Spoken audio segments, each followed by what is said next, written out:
Blessings, you're tuned in to Throwback Talk with V Fox. I am V Fox, your School of the Legends team correspondent for the Washington Redskins. I'm going to throw a little change up this week on Throwback Talk. Normally, I give you the Monday wrap-up the day after a game, and then I come back later in the week and give you the pregame analysis for the following week's matchup. Well, because I'm working on a very special Thanksgiving video for schoolofthelegends.com, I'm going to give you two segments into one video. I'll give you the Monday wrap-up from the Dallas Cowboys game, and then I'll come back and I'll give you the Seattle Seahawks pregame analysis. Monday wrap-up. The Dallas Cowboys. This was a tough, did I say tough? A tough loss that the Redskins took yesterday in FedEx Field. It was a hard-fought battle. It went all the way to overtime, and I know you don't get points for battling, for never giving up, but there has to be some credit given to these guys for coming out and fighting the way that they did. I like the way Redskins blogger Brian Tinsman put it. He said there are two ways that you have to look at this. It's results versus progress. And we have to take note of the progress this team is making.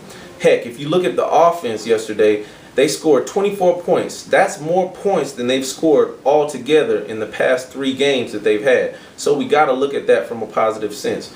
Rex Grossman went out, played a solid game. I felt like he played good enough to win. He didn't make every throw. He wasn't perfect, but he did play a game solid enough and put us in position that we had chances to win the game. Now, I take my hat off to Dante Stallworth. This guy was released from the team. They brought him back when the team needed him, facing all types of injuries and people out of position, people not able to play, and this guy stepped up big, had a huge touchdown, and played solid throughout the day. So my hat's off to a guy like that comes back in and proves that he belongs on this team.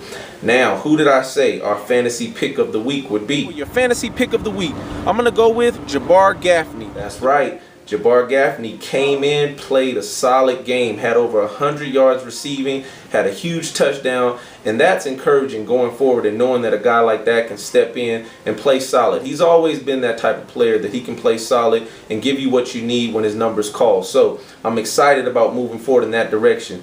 Now, I know you're waiting for me to say it again, and I'm going to. The run game, we were at about our average in the past 4 or 5 games, and that's been about 55, 60 yards.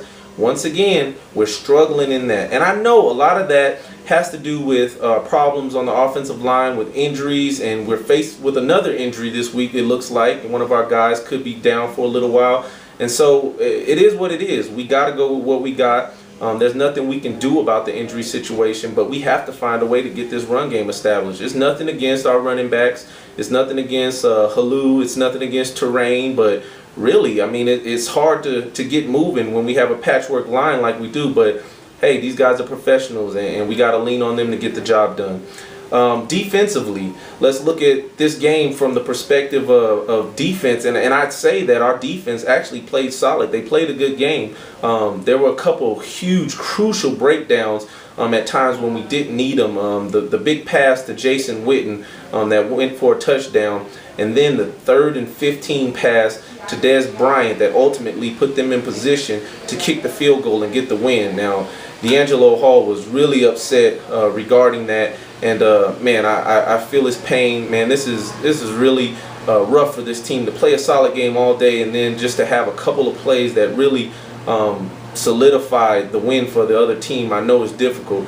London Fletcher said something that I thought should be noted. He said that he's never been in a losing streak like this, but he has to say that the team just has to keep coming to work, keep practicing, keep working hard. That's what it is. They got to keep swinging, and we got to keep supporting them. I don't know about you, but I'm not going to give up on someone that I care about. If I got a family member that's struggling, listen, I'm going to keep supporting them. I'm not going to abandon them during their roughest hours. So I hope that the Redskins fans would do the same, and let's keep supporting this team. Hey, let's just go to Seattle. It's week 12 in the NFL season, and the Washington Redskins are heading down to Seattle, Washington to face off against the Seattle Seahawks. Beautiful stadium. The only problem is that from time to time you run into inclement weather conditions in Seattle, so hopefully we can get some good weather. Now let's talk about these Seattle Seahawks. They definitely have some weapons on the offensive side of the ball, but I'd like to say this, they're kind of like a teeter-totter team, which means that they're up and down, inconsistent from week to week. They did beat a good New York Giants team, and they're coming off of a big victory versus the St. Louis Rams. So they're going to be ready to play, but I think that we should be able to take care of these guys if we play a solid game. Now, back to those weapons on the offensive side of the ball. Their quarterback, Tavares Jackson, very mobile and athletic quarterback, has the ability to run, throw the ball on the run, and definitely can make some plays if you allow him to get going. So you have to stop him at the things that he's good at. Now, their running back, I got a lot of respect for this guy. Marshawn Lynch runs the ball extremely hard. Someone that we have to gang tackle, we have to wrap up and not allow that engine to get revving. Their number one receiver is Sidney Rice. Now this guy made a name for himself in Minnesota, struggled with injuries a little bit, but in the last few games he started to get things going and has been playing solid football. So in the past game, he's someone that we're going to have to stop.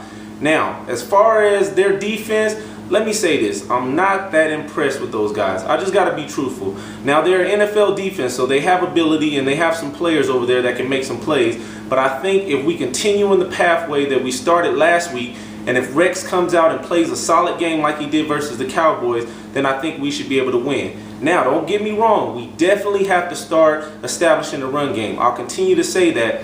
And if we can have a run game along with a solid pass game like we played last week, then I think we should be able to take care of these guys. Our defense has played solid football, minus a couple of mistakes that we've made along the way that have been crucial and have cost us. I think that if we just continue to play how we've been playing on defense and then get a little better on offense and get a run game going, we should be able to sweep the floor with these guys. And this is what we need at this time in the season. We're at a crossroads, and these guys definitely have to get a win. There's no ifs, ands, or buts about it. And hopefully that can get this team encouraged, motivated to head in the proper direction. And then it can hopefully motivate the fans to continue to support, because we need you guys. We can't give up on this team now. We still got some time left, but we definitely don't have time to play around and can't afford to lose many more games. So I'm going to send you over to the throwback item of the week, and then I'll see you after Thanksgiving. Hail to the Skins.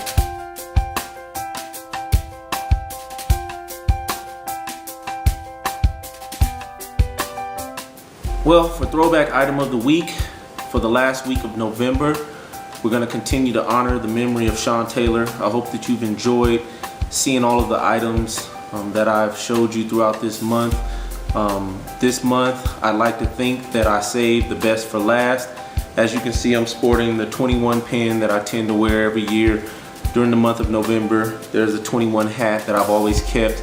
But before I actually show you that last item that I'd like you to see, I just want to give you a little bit of a story about Sean Taylor.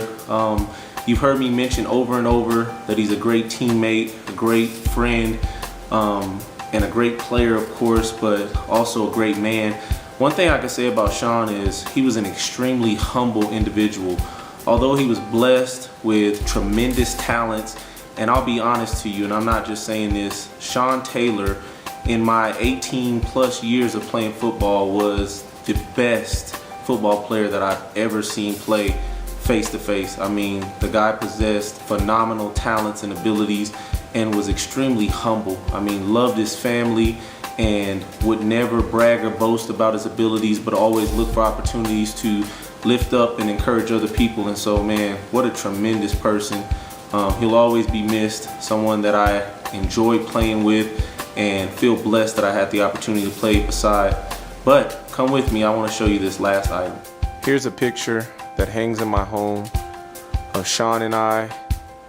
He's jumping in celebration as we defeated the Carolina Panthers, a game in 2006 that both Sean and I started in. And you see the 21 there with the halo. But this picture hangs in my home. It's a great memory, something that I'll always keep. Catch me every week for pregame and postgame analysis and everything in between. God bless.